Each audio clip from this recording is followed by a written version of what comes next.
The senator has a proven track record when it comes to cryptocurrency and issues such as privacy rights.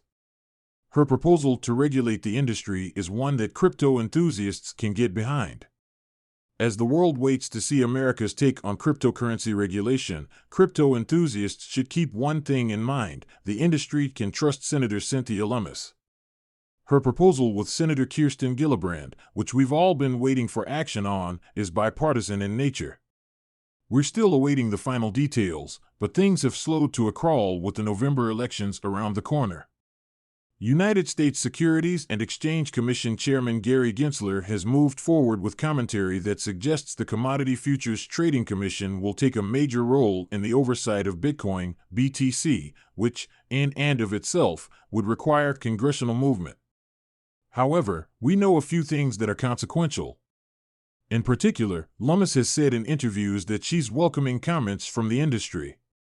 That dialogue is critically important to get this legislation done correctly. We've designed the crypto bill so it works within the customary framework for managing and regulating traditional assets, Lummis said. We're going to put it out in draft form for discussion purposes, and you can spend 30 days to help us get this bill in as good of a form we possibly can before actually filing it. There's no question that the industry needs greater guidance on how digital assets are to be treated. Digital assets, including cryptocurrencies and stablecoins, deserve better oversight. Investors should be able to depend on them following the same regulatory routine as securities or commodities and be sure of which commission oversees them. Right now, they're stuck in limbo, which isn't healthy for the industry.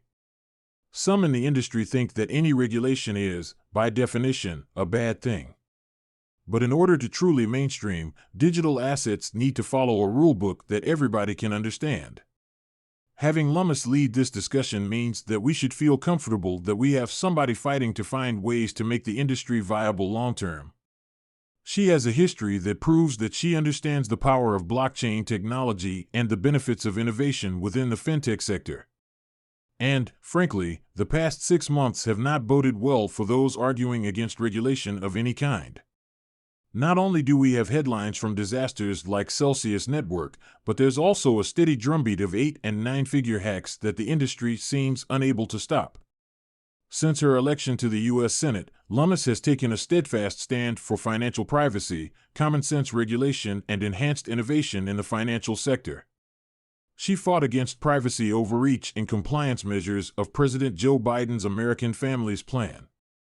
In one particularly feisty exchange with Treasury Secretary Janet Yellen, Lummis noted that bank customers are not subjects to the federal government. Banks do not work for the IRS. Lummis once proclaimed that privacy is a way of life in Wyoming before lamenting that big tech is trampling civil liberties. Yet at the same time, she's advocated for enhancing the ability of American innovators to compete in a global economy. She was among the first to opine that bringing legal clarity to the digital asset industry would increase the country's ability to compete with China. And it's worth considering that among major powers, China is far ahead of the U.S. and the European Union in developing, testing, and deploying a central bank digital currency, CBDC. China, as the senator has separately noted, is pushing a digital yuan, in part, to increase control over the country's financial system through enhanced surveillance opportunities. While the senator believes that an American CBDC would help strengthen the U.S. dollar for the foreseeable future, Lummis simultaneously called for privacy to be a cornerstone principle of any CBDC proposal that is moved forward. Among her most notable positions is that we cannot allow a CBDC to become a panopticon. Taken in totality, Lummis' positions seem to be in conflict with one another. She fights for new technological innovation in the financial sector, yet she cautions that privacy must be of paramount concern. In fact, the juxtaposition of her ideas on this issue is exactly what makes her the ideal negotiator for fair and balanced legislation on cryptocurrencies. Digital assets are built based on blockchain technologies, which will categorically change how the world conducts its business. Those technologies should be fostered. Innovation is important to our nation's long-term economic success. However, at the same time, the cryptocurrency industry yearns for greater regulation, particularly as it relates to anti-money laundering laws and know your customer compliance. It is up to the government to strike a balance that protects the general welfare of the citizenry while simultaneously allowing innovators to do what they do best. Lummis hits all the right notes. Wyoming, and the rest of the world, will benefit from blockchain-based technologies, including digital assets.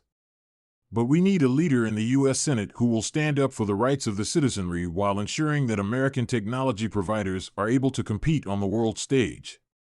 Lummis has struck the correct tone, marrying the pursuit of innovation with the protection of our right to financial privacy.